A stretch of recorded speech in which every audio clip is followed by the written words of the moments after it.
Hello my dear student, पिछली video में हमने क्लास 10 का क्वेश्चन नंबर 1 चैप्टर 1 का पढ़ा था। इस वीडियो में हम पढ़ेंगे चैप्टर 1 का ही क्वेश्चन नंबर 2।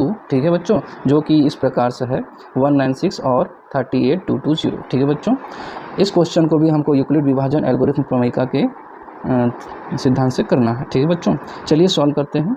हमने आपको पिछली वीडियो में बताया था कि सॉल्व करते समय हमको सबसे पहला स्टेप क्या लिखना है। इस क्वेश्चन में ही देखना है कि सबसे बड़ा नंबर कौन सा है, तो बड़ा वाला नंबर सबसे पहले लिख लीजिए बच्चों। ठीक है, उसके बाद छोटा वाला नंबर उसके बगल में, और जो बड़ा है उसके तरफ ग्रेटर देन का ये साइन लगा दीजिए। ठीक है, इससे हमको क्या पता चलता है कि 38,220 में 196 का भाग देना। ठीक है बच्चों, तो हम भाग देंगे। बड़ा वाला नंबर जो है उसको बीच में लिखा जाता है। ठीक है बच्चों, और छोटा वाला नंबर किनारे। इस हिसाब से अब हम क्या करेंगे, डिवाइड करेंगे बच्चों। अब बताइए 196 की टेबल में कितने बार में 382 आ जाएगा। अगर 2 बार में भी करते हैं तो ज़्यादा हो जाएगा, तो 1 बार में करना पड़ेगा। 1 बार में 196 ही आएगा बच्चों। इसको सब्ट्रैक्ट कर देते हैं। सब्ट्रैक्ट करने के बाद हमारा जो आएगा, ठीक है, 12, देखिए 2 में से 6 तो जाएगा नहीं, तो उससे कैरी ले लीजिए। 12 में से 6 जाएगा, 6 बचेगा। ठीक है बच्चों, यहाँ आया 7, 7 में से 9 तो घटेगा नहीं, तो यहाँ से भी कैरी लेगा 70, 70 में से 9 जाएगा, क्या बचेगा बच्चों, 8 बचेगा। ठीक है, 8 बचेगा। अब यहाँ बचा है 2, 2 में से 1 घटा देंगे तो बचेगा कितना, 1। ठीक है बच्चों, और ये ऊपर वाला यहाँ नीचे उतार देना है। ठीक है, अब हम क्या करेंगे, इसको फिर से डिवाइड करेंगे 196 में। ठीक है, देखिए बच्चों, हम यहाँ पर दोबारा जो आया अभी रिमाइंडर पूरा नहीं बचा, अभी यहाँ 2 नंबर बचे हैं, इसलिए हम इसको इसी साथ ही साथ कर ले रहे हैं। यहाँ दूसरा हम डिवीजन का साइन नहीं लगा रहे हैं। अगर ये पूरा नंबर सॉल्व हो जाता है, यहाँ रिमाइंडर आता तब जाके हम ये लगाते। रिमाइंडर अभी नहीं आया है, इसलिए हम यहीं पे सॉल्व करेंगे। तो 196 के टेबल में 186 और 2 आता है कि नहीं आता है, तो आएगा। 9 के टेबल से करेंगे, तो 9 के टेबल में करेंगे। देखते हैं 196 में 9 का टेबल कर लेते हैं, तो 9 6 जा 54 होता है। ठीक है, तो यहाँ 4 और 5 और 9 9 जा 81, 81 और 5 कितना हो जाएगा, 86, 86 का 6 और यहाँ 8 कैरी, 9 1 जा 9, 9 8 कितना होगा, 17 होगा बच्चों। ठीक है, तो इतना आया, जो कि इससे कम है। अगर हम 10 से करेंगे तो ज़्यादा हो जाएगा, इसलिए 9 से करना अच्छी बात है। तो यहाँ पर ये हो गया, इसको सब्ट्रैक्ट कर दीजिए। सब्ट्रैक्ट करने पर क्या आएगा बच्चों, देखिए 2, यहाँ 2 में से 4 जाएगा नहीं, 12 में से 4 जाएगा, 8 बचेगा। उसके बाद यहाँ 5 बचा, 5 में से 6 तो जाएगा नहीं, कैरी ले लेंगे तो 15 हो जाएगा। 15 में से 6 जाएगा, 9 बचेगा बच्चों, और यहाँ 7 7 0, यहाँ 0। ठीक है, और ये वाला 0 अभी बचा हुआ है, तो यहाँ हमको उतारना पड़ेगा। तो 980 हो गया बच्चों। तो 196 को से डिवाइड करेंगे 980, तो कितने बार में, 5 बार में जाएगा बच्चों। ठीक है, एग्जैक्ट कटेगा 5 बार में। इसको करेंगे, अब देखिए 0 आ गया, ये प्रोसीजर रुक जाएगा। अब आपको क्या करना है, यहाँ सेकेंड स्टेप क्या लिखना है, यही लिखना है कि यूक्लिड विभाजन एल्गोरिथम से। ठीक है बच्चों, से लिखने के बाद क्या करेंगे, यूक्लिड विभाजन एल्गोरिथम का फार्मूला आपको पहले वीडियो में बताए थे। क्या होता है, A = BQ + R होता है बच्चों। इसी फार्मूला में हम रखेंगे वैल्यू को। अब आपको पता है बीच वाला ये वैल्यू क्या होता है, A का वैल्यू होता है, और ये वाला किसका वैल्यू होता है, B का, और ये वाला किसका वैल्यू होता है बच्चों, Q का, और ये हमारा है R का।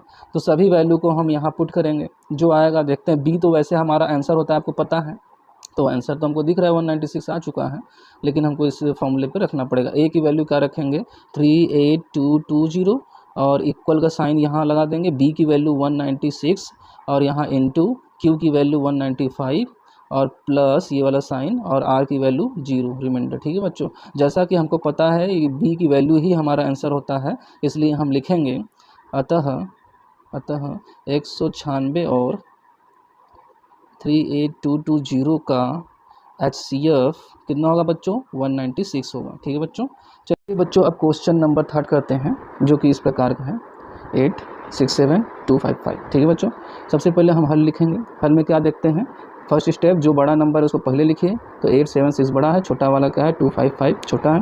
तो बड़ा जो नंबर है उसकी तरफ मुँह खोल दीजिए, यानी ग्रेटर देन का साइन लगा दीजिए। ठीक है बच्चों, उसके बाद हम सेकंड काम क्या करेंगे, डिवीजन करेंगे। डिवीजन करते हैं तो बड़ा वाला नंबर बीच में 867, छोटा वाला साइड में बच्चों। ठीक है, अब हम क्या करेंगे, डिवाइड करेंगे। तो 3 के टेबल 3 बार में देखते हैं कितना आता है। ठीक है, 2 5 5 3 बार में मल्टीप्लाई करते हैं, 867 आता है कि नहीं। तो 5 × 3 = 15, 5 × 3 = 15, 16, ठीक है, 3 दूनी 6 7, 765 आया, सही है। अगर हम 4 से करेंगे तो ज़्यादा हो जाएगा, इसलिए सब्ट्रैक्ट करेंगे। 7 में से 5 जाएगा बच्चों, कितना बचेगा 2, और 6 में से 6 0, और यहाँ 1। ठीक है बच्चों, देखिए रिमाइंडर जो है इस भाजक जो है इससे छोटा है, ठीक है, डिवाइजर से छोटा है रिमाइंडर। तो इस स्थिति में हमको फिर से साइन लगाना पड़ेगा डिवीजन का।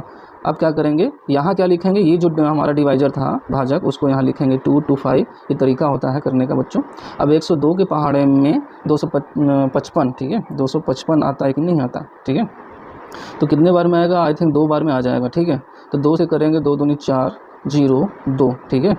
अगर हम 3 से करते बच्चों तो 300 के पार चला जाता, जो कि गलत होता। तो यहाँ माइनस कर लेते हैं, 1 आएगा, यहाँ 5 और यहाँ 0 बच्चों, ठीक है। अब देखिए फिर से हमको ये साइन बनाना पड़ेगा डिवीजन का, और यहाँ जो था इस बार इसको यहाँ रखेंगे। तो 51 के टेबल में 102 कितने बार में आएगा बच्चों, बताइए। अगर 2 से अगर हम करें यहाँ 2 से, तो 2 1 कम 2, 2 5 10, ठीक है बच्चों, और ये हो गया पूरा 0। तो इस हिसाब से अब हम यहाँ क्या लिखेंगे, सेकेंड स्टेप लिखेंगे यूक्लिड विभाजन एल्गोरिथ्म से, ठीक है बच्चों। यूक्लिड विभाजन एल्गोरिथ्म का फॉर्मूला आपको बताया गया है, A = BQ + R होता है। इस फॉर्मूले में हम यहाँ से वैल्यू पुट करेंगे, जैसा कि आपको बताया गया है। 8 6 7 ये हमारा बीच वाला क्या होता है, A है, और ये वाला क्या होता है B, और ये वाला Q, तो ये वाला लेंगे, ठीक है। ये वाला R की वैल्यू लेंगे 102 + 102, ठीक है। यहाँ बच्चों इस फॉर्मूले पे ये 3 बार करना पड़ेगा, क्योंकि 3 बार हमने डिवीजन का साइन लगाया। तो एक बार जब हमने किया तो हमारा ये सब वैल्यू हो गए। सेकेंड टाइम जब हम वैल्यू पुट करेंगे तो हमको फिर से A B Q R की वैल्यू सपोज करनी पड़ेगी। तो दूसरा वाला जो हमारा डिवीजन का साइन है उसमें सपोज करेंगे, जैसा कि बीच वाला आपको पता है A की वैल्यू होती है, और ये जो किनारे वाला होता है B की वैल्यू, और ये Q की वैल्यू, और ये जो होगा R की वैल्यू, ठीक है बच्चों। तो A की वैल्यू हम क्या रखेंगे 255 इक्वल B की वैल्यू क्या है 102 इंटू Q की वैल्यू 2 + R की वैल्यू 51, ठीक है बच्चों। अभी हमने 2 डिवीजन का काम कर लिया, तीसरा डिवीजन बचा, तो इसमें फिर से सबका नाम लिखेंगे। बीच वाला क्या होता है, बीच वाला हमारा होता है A, और ये क्या होता है इधर वाला B, और ये क्या होता है Q, और लास्ट वाला R, ठीक है बच्चों। फिर से इसी फॉर्मूले में रखना है। तो A की वैल्यू 102, ठीक है, इक्वल B की वैल्यू कितना 51 इंटू Q की वैल्यू 2 और प्लस R की वैल्यू 0। जब 0 आ जाता है लास्ट में तो ये प्रक्रिया रुक जाती है। और आपको हमने आपको ये बताया है कि B की वैल्यू ही हमारा HCF होता है। तो B की वैल्यू हमारा क्या ये होता है, कंपेयर करके देख लीजिए, ठीक है। तो हम क्या कहेंगे 867 और 255 का HCF, ठीक है बच्चों, का HCF कितना होगा बताइए 51 होगा, ठीक है बच्चों। Thank you for watching this video, please subscribe my channel.